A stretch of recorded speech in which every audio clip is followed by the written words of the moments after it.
What if I told you these aren't seafood? Imagine crispy, succulent bites that look like salt and pepper squid, but are actually made from pork tenderloin. Today, I'm taking a page from an eccentric English farmer and food activist to create these intriguing salt and pepper pork squidlets. Paired with a luxurious tartar sauce that starts with what he promises is a cheat to make an easy homemade lemon mayonnaise, this is a culinary adventure you won't want to miss.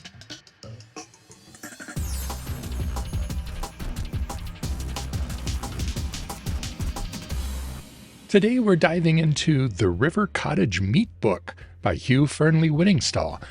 This book is a comprehensive guide, practically a higher education textbook, to high-quality, local, and sustainable meat production. It's packed with delicious recipes and thoughtful insights into ethical eating. Hugh is a renowned English writer and broadcaster known for his unwavering commitment to seasonal, ethically produced food and environmental concerns. Through his River Cottage series, he's inspired many to rethink how we source and prepare our meals. Today's randomly selected recipe was his intriguing salt and pepper pork squidlets, which he suggests should be served with his from-scratch tartar sauce, which, in turn, calls for his homemade lemon mayonnaise. That's right, today you're getting 3 recipes for the price of 1. Let's get started with his lemon mayonnaise. Despite every TV chef having a foolproof method for making mayo, it's got a reputation for being difficult. Hugh calls his recipe a cheaty mayo because he starts with a dab of store-bought mayonnaise to help kickstart the process, and I'm eager to see this method in action. We'll need 2 egg yolks at room temperature, 1 heaped teaspoon of good quality store-bought mayonnaise, 7 tablespoons of light olive oil, 3/4 cup of sunflower or peanut oil, the finely grated zest of half a lemon, a squeeze of lemon juice, and salt and freshly ground black pepper.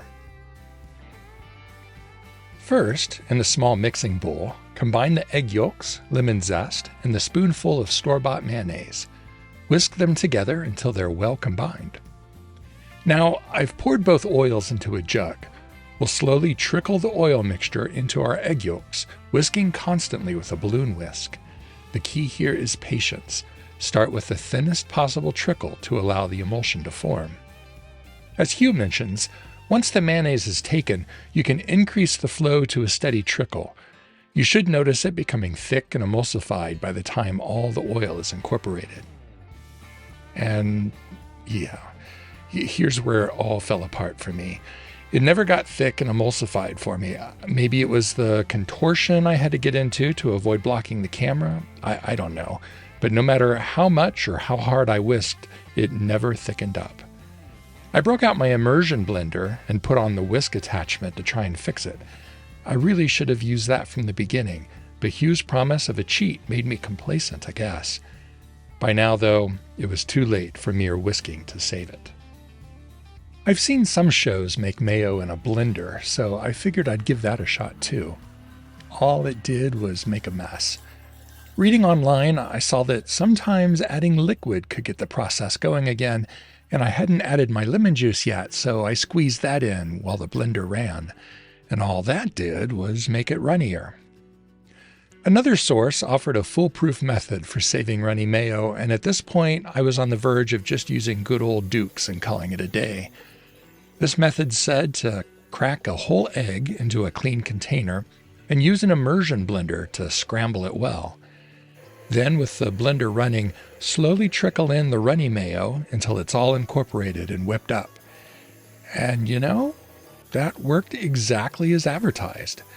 My mayo was saved and delicious, and I could finally move on from what was supposed to be the easiest part of the preparation today.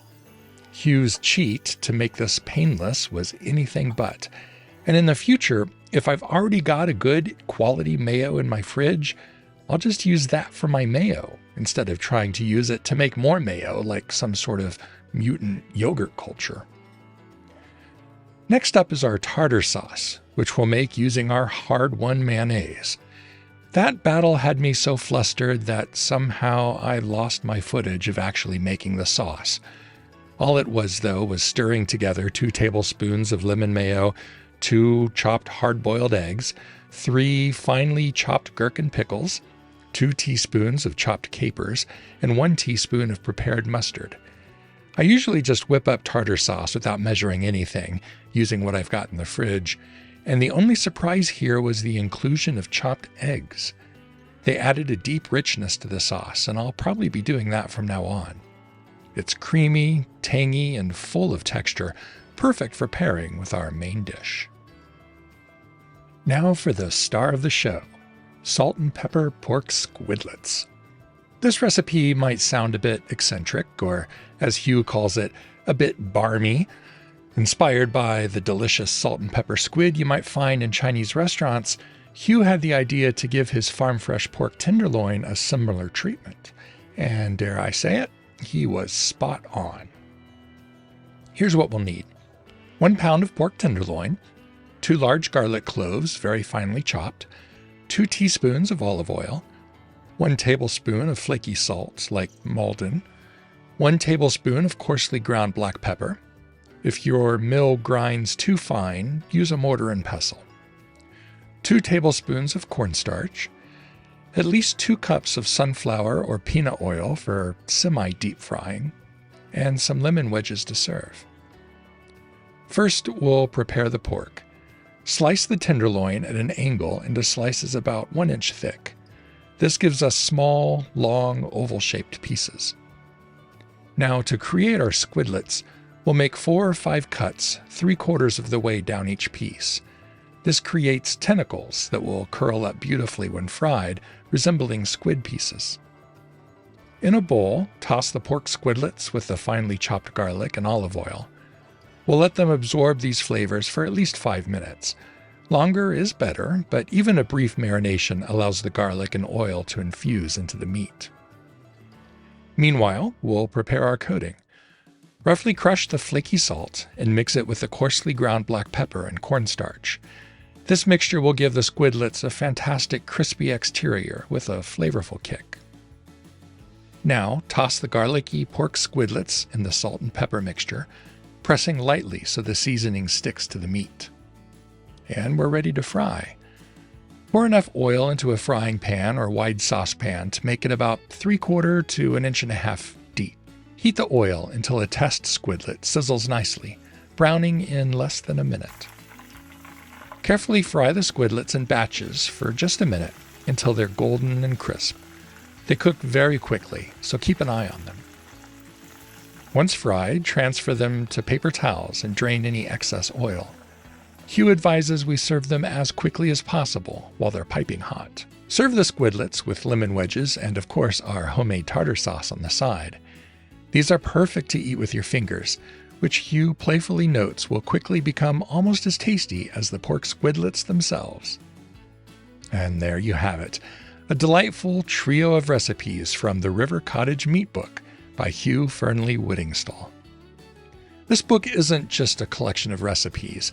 It's a thoughtful exploration of high-quality, local, and sustainable meat production. Hugh's commitment to ethically produced food and environmental concern shines through in his writing and recipes. If you enjoyed these dishes, I highly recommend checking out the book for more inspiration. Hugh's River Cottage series has inspired many to embrace seasonal cooking and to think more deeply about where our food comes from. And thank you for joining me today. It was much more of an adventure than I anticipated, but I can't argue with the results. I hope you give these squidlets a try. They might be a bit unconventional, but they're absolutely delicious and came together in mere minutes. Don't forget to like, comment, and subscribe for more cooking exploration. I already know the next one is a doozy, and I hope to see you there.